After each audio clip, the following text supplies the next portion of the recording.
Obi be say dey asem. Eye asem hia kese a CDD Ghana Afro Barometer survey.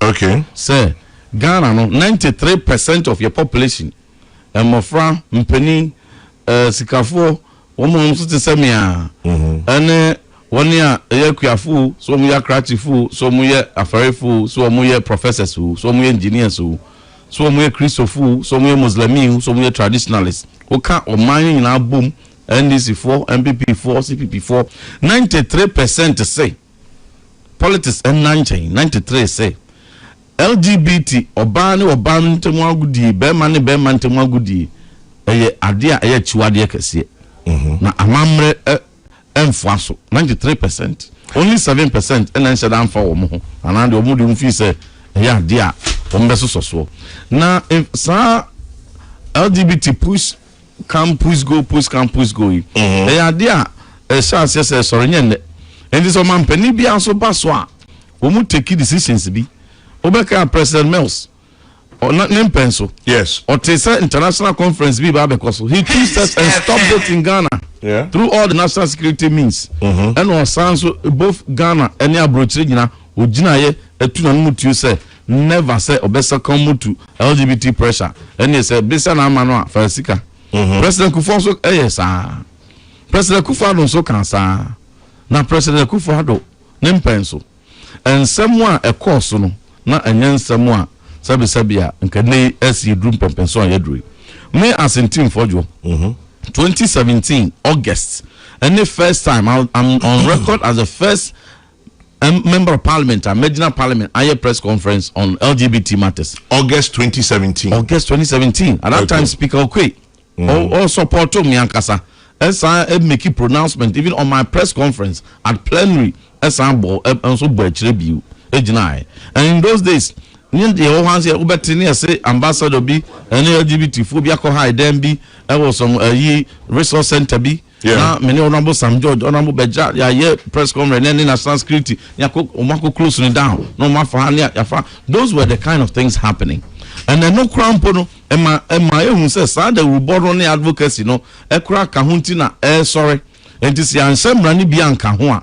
Said the 1960 Criminal and Other Offences Act no etie and only on natural canal knowledge when to me I establish it penetration and no accident to say into me and prosecute na some bria LGBTQ plus be amabeka hunde yes mra ebe ntaban mu betre and the Human Sexual Rights and Family Violence Bill they call ye they call to na se bedwa fie wie ya and na fe yen enuan NDC 4 die Womutamo ade no weaponize no ye no a political tool, a political weapon ankasa.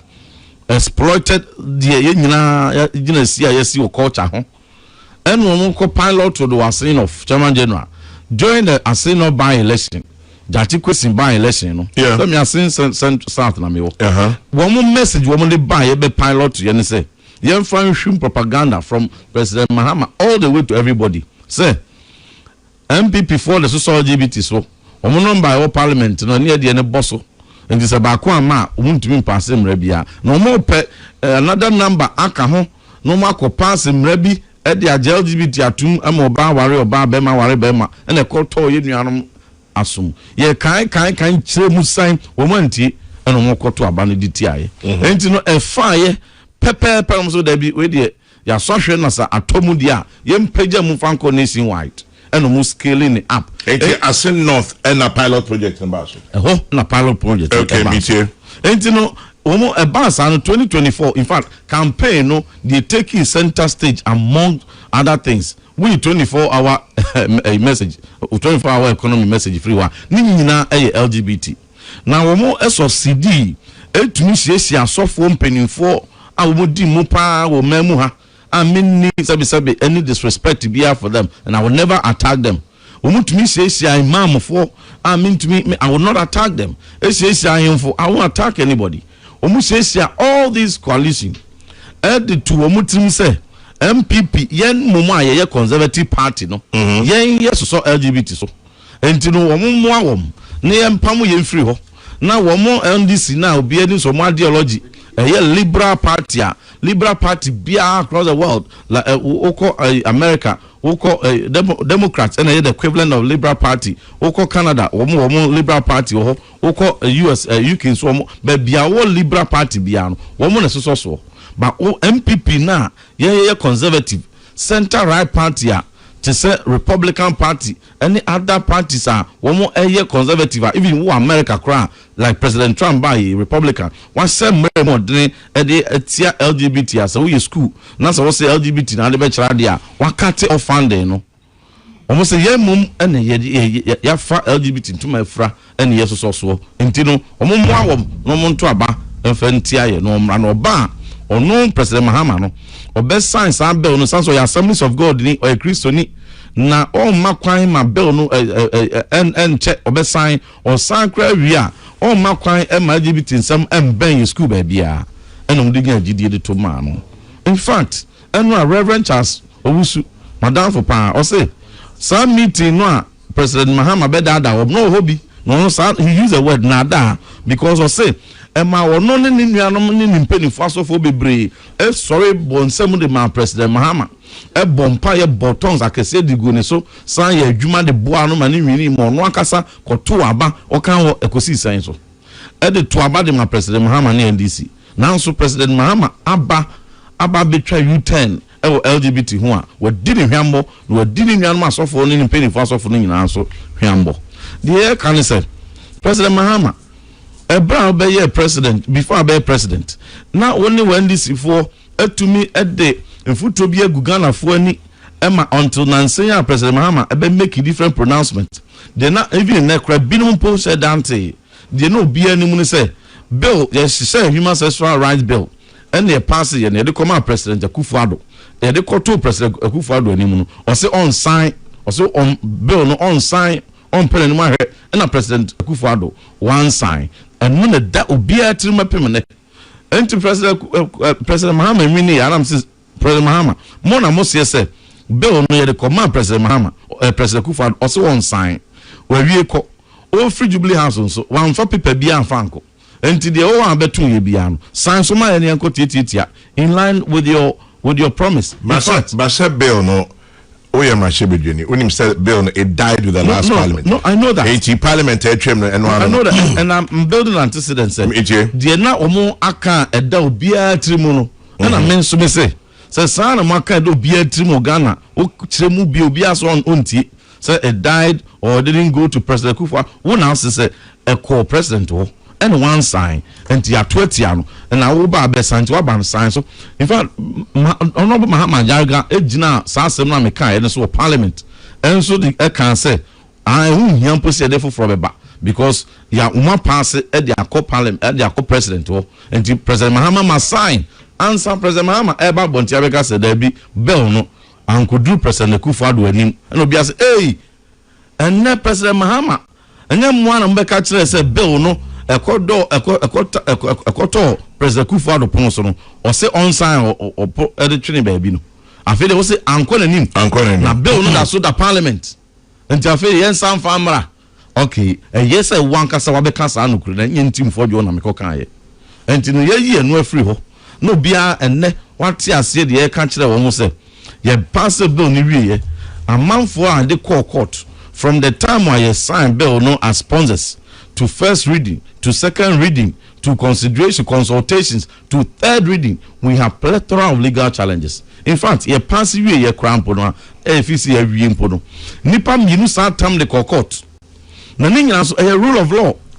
And to make us say, obidia court, na ye emra enya Ghana ntino, ye chia faso Emma as Speaker of Parliament or Clerk to Parliament, you know, well hold you yourself in contempt. And I said, me as team for you as a sponsor, no, my tam so me book out to Njanse, so Yakoma President Akufo-Addo said on sign. The only thing I did at that time, I made me any press conferences to appeal, to put pressure. I did that. Some of it, many some judge, Honorable Bedran, and some of that I did it alone. That is all we could do. Because the processes of rule of law were taking its course. And then President Mahama said, the process will be done democratically. Democratic process. Na de na ekoso na a theocratic process. And I said, na a dictatorship practice. A rule of law. Eventually, Supreme Court, it be assembly.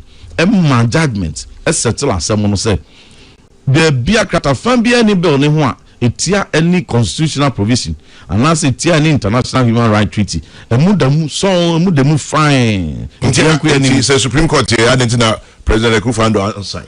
Unfortunately ofi antoata because abre no na 8 parliament no kra egu ya to abawie the BCSC man say we're in transitional period handing over na ekoso. In fact the 8 parliament no kra mpo de ewu.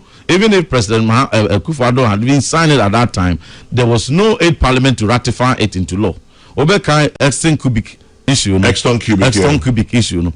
Even though the parliament had passed it, and President Mahama sent it, but because not the 6th parliament I spy now enuntino 8 parliament and so young constitute here now 6th parliament and to me and ratify it. Even though President Mahama signed it, it was otious.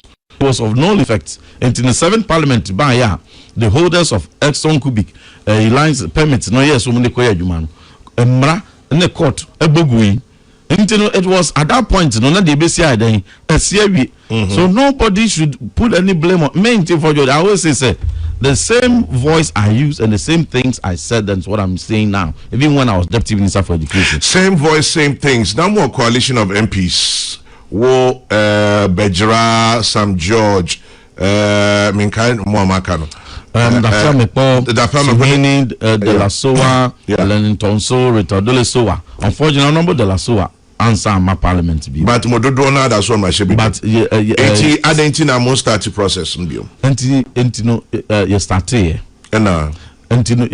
You start here now. Even at the outset, January 2025, Canley Bishop Conference go home president. Say bill no on sign or say bill no the LGBT office curriculum crab to me ekio but curriculum no or kan ya who body expression and or sound to answer say onography say the private members bill no limitations will because a private members bill and to onokra the government sponsored bill by no more encompassing and no manage and to man the benefits say man some months be a fain waba. And no man America crown on famra. Ye train. One for bibi ama. And ye san for the same bill now ye pass ya. Na on once will be sign. Yes, sign the call. The only thing is free year 2024 now is sign on the year 2025. Human Sexual Rights and Family Values Bill. Yes, some bibi argument a year ya court Supreme Court be and the same free products. And the town is submitted. In fact, Speaker admitted MF farm processes anymore. Gazette, no, Chairman General, to our utter shock. They appear on the order paper. It was the first day and they resume Parliament in the 3rd meeting or the 1st session of Parliament. 3rd meeting, 1st session, yeah. Now, you be more you do and NDC for the bufu. The Speaker of Parliament and the majority leader say, where from that bill? The next day, I no more delete bill, nephew. And if that, why did you delete the bill? And on record, our hands are capture your cameras, capture. I almost say, speaker say on nipa man's rush and said bill no emra. Now why did you say mu? You deleting free mu? I was shocked. And to the chairman speaker by, about my ruling say and some review. If you obey my ruling a week later, no, it took us 7 months. Yes, sorry, now and also Council of Parliament be a press conference, a pussy here, the baby, a bompa, baby, almost all from mother. And those were the times are not priority, change of priority, no, a play out. The same bill na o makonodian, Chairman General. Yes. I feel a better paper, so no, a be here, what you are there. I won't pass on you when you ever heard. A better Parliament and I sign delete here. Until 7 months later, a better Parliament won't delete. Yeah, can and it is never done. So be better that paper so 1% will take it that day it will keep reappearing even for 3 months until the day you take it. Where the delete one more darling bill no and then the be delete 7 months on almost on the buy. A buyer no more federal constitutional legal committee. Bible swim you name and Brian what parliament. 1 month from meeting back okra. Say you miss yampo. Na yen consider bill no for 2nd reading and the subsequent 3rd reading. Ubisa we are sick we ho, ubisa we are brawe ho, ubisa afi almost say and you may be wo bill nim ya nkose sa nwoma na mfiri mu dia ene bill na enkonanim na mse minti fojo. I won't change even there. I won't change even it. I won't change even a dot from the bill. The same bill now na yegyina na ye kondo se President Akufo-Addo unsign no. The same bill now ene de eba ama President Mahama assign. Means it's not even a single word in it. Alright, Felix Kwachofosu, yeah, government spokesperson on communications, as you know, was also here Mashebe or from your same region, central region. Now, Omanpenyi Mahama ka say any priority. Now, Mikuti, the publisher newspaper, is it a publisher? It's publisher. Okay, we are the new publisher newspaper. NPP wasting our time with LGBT issues. Felix Kwachofosu. Now, quotation BIAD Amanwaha, quote, this is not a major issue. It's another waste of time. You know, NPP, they specialize in wasting the time of everybody. When Ghanaians wake up in the morning, their focus is on how to get to work, how to earn a salary, and how to make ends meet. Is that bill the number one priority of every Ghanaian? It is not. It has no meaning. Goes on and on. And yet, priority. Chairman General. Chairman General, the biggest insult. Adam. Attempted kesiye, hypocrisy kesiye, arrogance. Arrogance, we can be saying. A hand time kesiye pa say. The same Kwachofosu, the same President Mahama, the same NDC, 2024. 2 years in Pomaye, ebe catch the Ghana for say the here Ghana for party to 93% of the population. LGBT no, a major reason why they should vote against MPP. Emanunti no, Mrano yese by force. Yense Mrano. In fact, people gave ultimatum. So from Pennyphobia, ultimatum to Akufo-Addo as if say oye akraketwa or to Moncha school. NDC for Kwachofosu, President Mahama, they waded in. Sabreno, ni any basic needs ana. Sabreno, na se began ni soria. Na die ehiano, na nye ejuma obeye. Na nye aduane obedi. Na nye baby odiniti betro. At that time no, ni any basic needs e wo krom ha. NDC for office omo kwa na sebe omo aden wo mutrim. Na sebe ye ni ayaka nyina nsuo sebe ne gu etrim ti no, omo fa ya dwani agora na. The presiding bishop of the Methodist Church, the most reverend professor Samuel Jedu, or taste answer. In fact, when the president spoke, now I said, or person was sending home some poker because of out of respect be, but obey whom the Kwachofosu can and he posted something on his Facebook, and I said, hey, Abrantie, Mama me did the Ghana for time crack. Say ne when ya de wo hwehwe na se wo de sa intro we e de ababenya o power wi.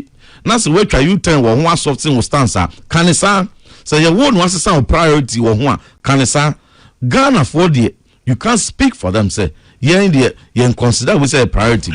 Talking about priorities very quickly, me Mr. say intisan komo we cry from the get go no. Was it even necessary? Felix Kwachofosu Yamashe Bedweni was also a government spokesperson on communication. Felix Kwache. Oh, Canada. Boko there. Oh, no, yo, you're the Nyamasi. Osi any priority. Sana okay. Kwame, my parents, but it's the same thing for your country. No, he's my neighbor. Who he is, I will call Ashanti South. Oh, I see. He's been in a very good relation. A neighbor. I'm my friend, but you see, my name is Nigel say, passing we know the way pedestrian propaganda and politics. Mr. Walker, send me anybody, Mama. He said 93% of Ghanaians think that LGBT is right. It's hereby, no. We are saying something different. Kwame, what he's saying is a blatant lie. Or that's what he calls himself. I'll say yes, he did in a quiet research. I heard him clearly saying, send me anybody, Mama. I say it was a priority for 93%. I heard him just before he ended. That's on the kind of is not true. Also, for yes, you pedestrian propaganda. Yeah. Family, any President Mama, we have never said that anywhere. But family, let me give you the background to Asamo Mampeni time. Me too. Mampeni for Philadelphia, USA. And son of the now Lincoln University, Lincoln University, or Kwame Nkrumah Post School. Kwame Nkrumah honorary doctorate, that one is. And now, almost say, almost from Mahama, honorary doctorate. So you okay, no problem.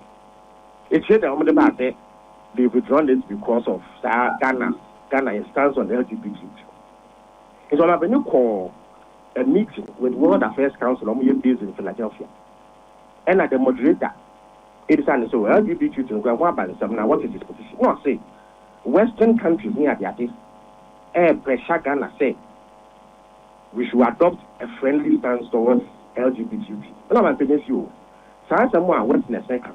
First of all, it is not the biggest priority for a country like Ghana in terms of adopting a softer stance against it. Now, on as president, the Ghanaians can send the welfare of his people. Number two, we will deal with LGBT based on our traditions, customs, and laws.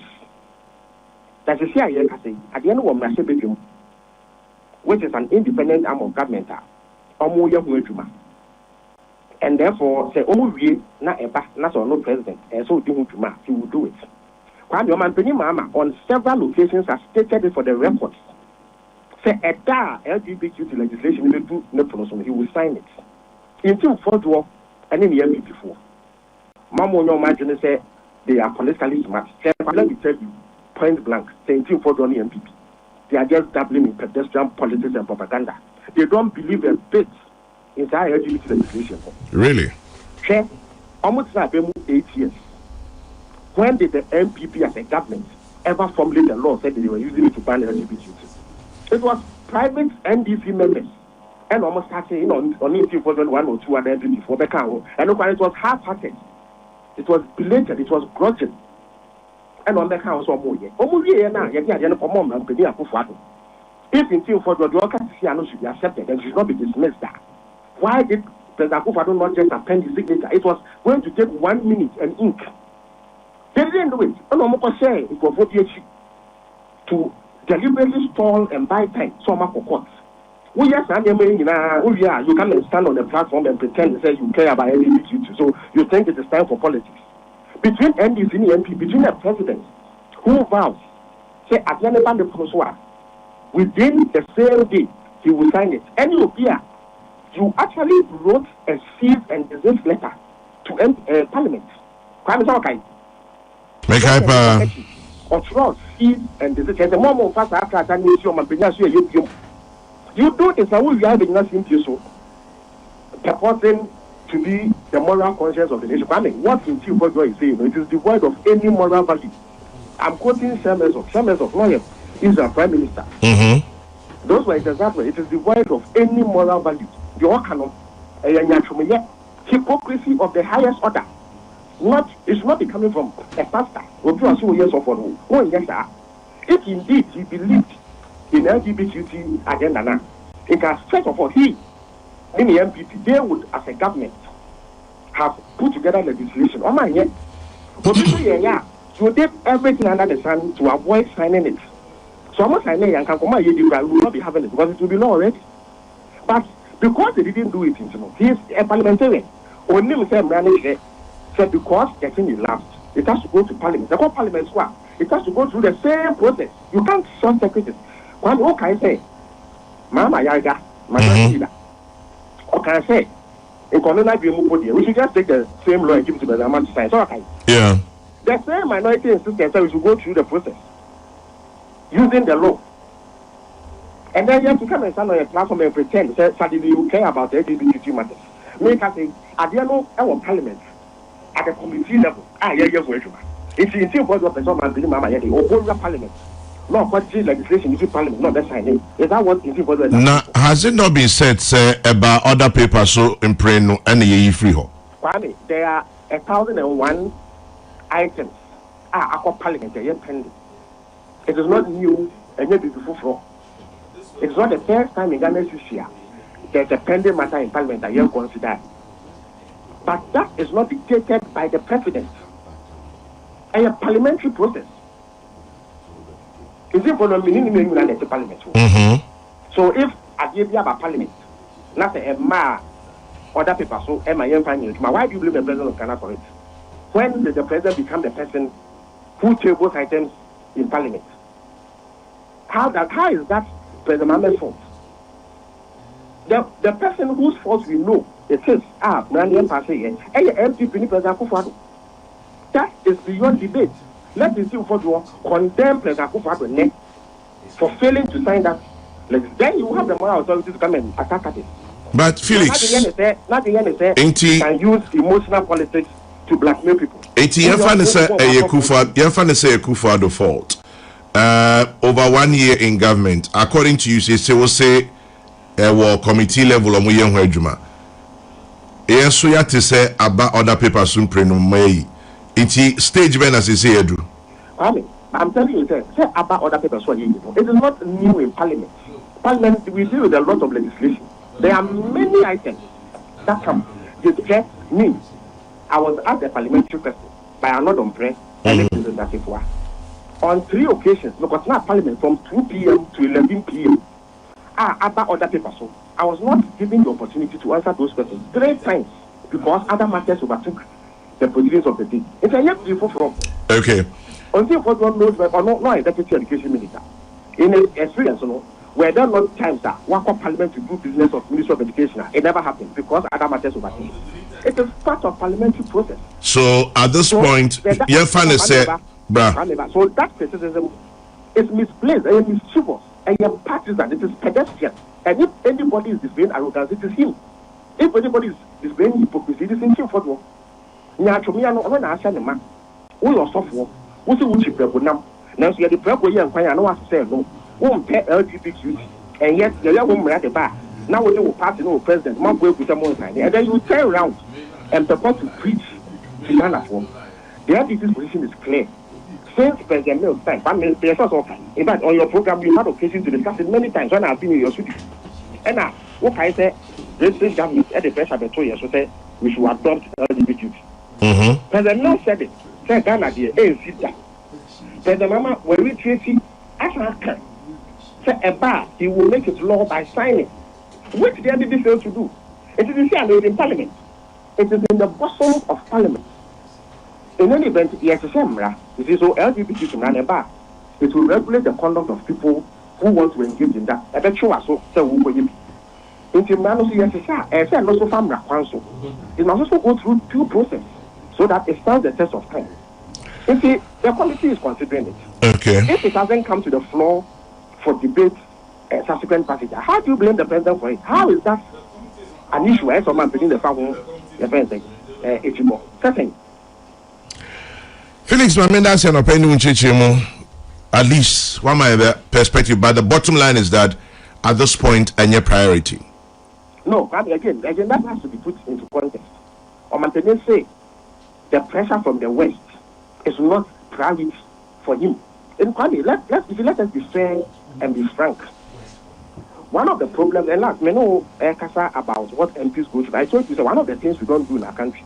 They say, people will come because they fear public backlash. It's no crowd and come because we fear so people. So, on my opinion, I say, my priority is the welfare of Ghanaians. Do you crucify such a president? So, because of family, we see, crowd that password, addition, a promoting, a queen, a member of the now or man for being a hotel, and only you may need a small and answer the priority. Do you crucify such a president? You don't. So what even assuming, even if we take away context, well, that's what my PDB cast as we are. Who did you my business and nothing? Felix, there's a quotation here. There's a quotation here, say on our kind. I mean, kind and bisa say sape pepe nesia. That will be my very final question to you. May follow newspaper be a friend of the new publisher. You say Okoye interview be the Pulse. I believe that's on a multimedia program, right? Now quotation is say, quote, "This is not a major issue. It's another waste of time. You know, MPP, they specialize in wasting the time of everybody. When Ghanaians wake up in the morning, their focus is on how to get to work, how to earn a salary, and how to make ends meet. Is that bill the number one priority of every Ghanaian? It is not. It has no meaning." Unquote. When I can't answer no. I was responding to you, but the presenter asked one of the problems also is that I said the media outlets, more than the newscast, and they will just put a headline without context. It will be open now, silly boy, no attach a cassette yamako. Until for running the MP4 for your press conference, I was describing their press conference as a waste of time. Because for the reasons I've explained to you, he knows exactly what is happening with the bill. If a bill is in Parliament and is being considered by a committee, why do you hold a press conference to attack the president? So it is a waste of time, especially when you are an MP. But when I hear that press conference now, you can be excused because you are not a member of Parliament. So you can call for a speedy passage. I'm not a member of Parliament that will need the procedures of Parliament to need the anymore. If you what was the meaning of that press conference? That's what I was saying. It has no meaning. Okay. Their press conference had no meaning. It was a waste of time. The presenter asked me, say, in few first to say, President Mahama should apologize for Sakuchesi now. Makacho said, this is what he went to say in Philadelphia. And I'm saying that how can the president be asked to apologize for making the welfare of his people his priority? How do you call on somebody to apologize for that? Why is the logic in that claim? When you are say all can and then the person will put organ and yen to the person acquire Ghana Pony Supano, not Ghana Pony, and if you're waiting for you for say he should apologize. That is what I was saying. Okay, at least now you've clarified it. In reporting the news, they just doubled up things. So they even cut different portions and put it together. They didn't even tell you, say, I said from the very beginning, say Omanpeni said the day the bill lands on his desk, he will sign it. Yes, so it is just unfair reportage, that's all. But the substance of my submission is that until what he is doing has no moral value. It is devoid of moral value. And yet LGBT, we are utching no yes, he is doing it for politics because his record, any MP4 record show, say, they didn't do what was right. Okay. When you do that, you cannot come and pretend that in the UK. Hey, Pacho, before you go, where they say on our kind to meet me, who said they are engaged in pedestrian politics and propaganda. Sure. Okay, at least that one. I know that says, yeah, I've even said this. And Pacho, I've misquoted you. I'm proud of it, but there's no problem. But Felix, have a beautiful day. I can't see for just a celebration he must pay tribute. You have to come and pay tribute. Oh, Felix said that's right, quick ones here now. Nana Hesi says, Chairman General President John Mahama, then candidate Mahama, a few days to election 2024, had a meeting with the clergy. He assured them as a Christian and a member of Assemblies of God, should he become president, he will sign the bill ASAP. He received an overwhelming clap and a standing ovation. Today, he's saying the LGBTQ is not his priority. Well, I leave it to the conscience of these men of God who campaigned and voted against the NPP. Nana Hesi Ojiri, and he adds, I was in Assin North during the by-elections, and that was why I heard of their propaganda that the NPP wants to legalize LGBTQ. Kwame, I was shocked to the bone. Felix has been unfair to Team Forjo. Words like hypocrite, liar, etc. I think is totally unfair. Team Forjo has been very consistent. Ishmael sends that one. Then let's see if there are any others here. Could you final comments? Will Felix agree that his party, the NDC, did politics with this issue? Kofi B from Cantonment sends that one. And then, okay. This one says, hey, I don't understand this one. When I do we buy it. Let's see. Well, you add no name, but or say, telling Team Forjo to stop talking about legal battles prevented former President Akufo-Addo from signing the bill. The Supreme Court brought it to a closure before them in December 24. What prevented President Akufo-Addo from signing? Anyway, Osafo Yampong, you are engaged in pedestrian politics and propaganda. While near Felix and yet neighbor. Felix is my neighbor. He has a very difficult work to do, and I can sympathize with him to be a spokesperson of a president. Why you promise to the whole of Ghana, near so for the imam, and near him for a trantro, they a 2 foot through other dank of what you move on LGBT. no we and also when 93% of Ghanaians Afro-Barometer survey then no kutu no we na fe was any priority. It is not important. Video no obi ahwe we obi atia wi sabe a obi a wonte brofo kran o man nana a wako school training we NDC ni we MBP no brofo ba ko pani nyina eka nipa ne se enye important ehia no your basic needs ye nka no we a ye nka ho asem kwacho for so kan say ono atem we di media no say nka me coat na kam shirt say adwuma we dey offer to ho so a they will unleash the attack dogs on you. I'm not even surprised. Or say no ono ye bisa a question that other people ne so several times answer oba be here no bisa say you delete free so oba na de che ne delete free so anke be ne de. So even if you bring the you list an item on the other paper and ne won't take it kra be that so forever to say we be take it one more ya to actually one more say they are considering. What are they considering? Me na me one of the sponsors me ne honorable Sam George no obi an fa invitation bi amre say bra na yen consider as a ranking member on committee on intelligence on defense and interior enya bill security and intelligence agencies bill mampani priority important to him no or the instruction can man urgent and the better ye ni pressure be free every quarters buy no tempan the chiro demand the sponsor which is the minister for interior. Are you saying Senator Felix Ekananya say it is under consideration? That's not been considered. As a committee, no, that's not been considered. Or has been referred to the committee, but for it to be considered, they will invite who sponsor. What are you going to consider in parliamentary practice? To me, nipa no ordinary buy no we invite no na say me consider enra omo lawyer bedi akunkutwa santro no e we kosi san e bobo committee members bidi so chairman of human rights committee kurakusia akosombo akwasafari omo friend team fojo no wanko bi wana obi friend no ofroza da be na free akosombo ba say akosombo ye ko meeting bia ye invite team fojo meeting bia ho afempo ne ye bedwen ho da ye dey say meeting no be she. We are going to put pressure on them. Say, as soon as possible, they must call that meeting. We must consider it. Parliament baby, you near a report. No, yes, the same baby because the bill now near their two near pass within that same day.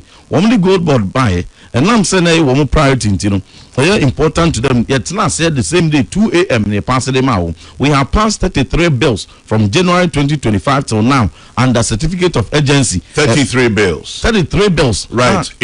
Urgency. Identify LGBT in their moment. Identify LGBT in their moment. Maybe because they control Parliament. Only the crown Speaker of Parliament. Only the crown majority leader, who is the business committee chairman. He is the leader of government business, who is original Parliament. Even for you to be called to speak, Speaker must call you. If you have a statement, Speaker and Frewa won't mean. If you have a bill to take, if the business committee has not approved it and not listed it, and even the Speaker has not called for it, you cannot. And you see the control of Parliament, particularly when they have 2/3 of Parliament, must tell you say the omoka opposition, you know, say obo hi asem no. Say nka yakumam enanya hypocrisy, enanya na da omode ada Ghana fo a. Nka within 1 week, nka possible yewi. They make cultural president Mahama say ene Felix did Ghana for atem say enya de hia Ghana for any LGBT. That's what say enya no credit a. No esro mampani Mahama say ochina ya oma bonte make say afi LGBT no important to him. Enti no bill no obebiem amia sign na ono anso ne promise was say obe introduce government sponsored bill no or the ba amia to me aboa no na pass in tentem na de okaye no Ghana for to me agina di wo until then no ye mu bi ye be koso apale pressure for President Mahama to set his priorities right. Yeah, man, Sabia, and for Ghana for Adrian Yagro. You will be, we have been consistent and we will be until the bill is passed. I mean, Misra. Also, but and Brofo Bakra Felix said 2 or 2 more MSRM or see you are engaged in pedestrian politics and propaganda. In Tiniawi and India. I say, oh, no, I know, put the media and I'm not going to be emotional about it. Fellas, then one come only cocaine, buy, then one come from me. If you are still Becky Kaina, and I'm request pose will good evening Ghana. Who the son and Trog cannot much or the man on crown on Tiasi and about Becky Kaye. The same thing, woman tro, sa LGBT cautious our book with I'm yes pose wom, Ebra men fa book no my no. Felix a press conference catch them for say I'm a charlatan. Or some me a charlatan, overzealous charlatan. Na the American body omo tonchwe na me overzealous charlatan ma bo mitri na American. Me de book no buy amanfo kan ye no mu sesa kwatwefo so no onye obi ase o kan sempa oginidi. So that Ghanaians don't even regard any credible thing he says so. And no one put your the president say important. Or can you I thought say he would have straightened him. We penny chamia. Say penny no pampa. Kawona babe Trenton so Ghana for Yambotre. Oh man penny. Oh dear oh whatever some babon timbi. Obe my bell no ya sign no crampo the for babe can Obianka Kuman to him. Now banner there and priority view and your way and all can say and say Ghana for who now as of one. Now those who are the voice of conscience, they will come out, and those who feel deceived and betrayed, they are coming out. Ghana for also say the order that to abaditia MPP abino 2028 was come for so be more was come and then LGBT is was come was so for imam and now so for say Mahama the prophet Oko Ajimai so what in video no also President Mahama what the LGBT what are die in the Koko for say Mahama what the LGBT you to force what you almost 220 cities 110 million adje dia also 5,000 cities 5,000 jobs pen adema you for say Mahama what the Mate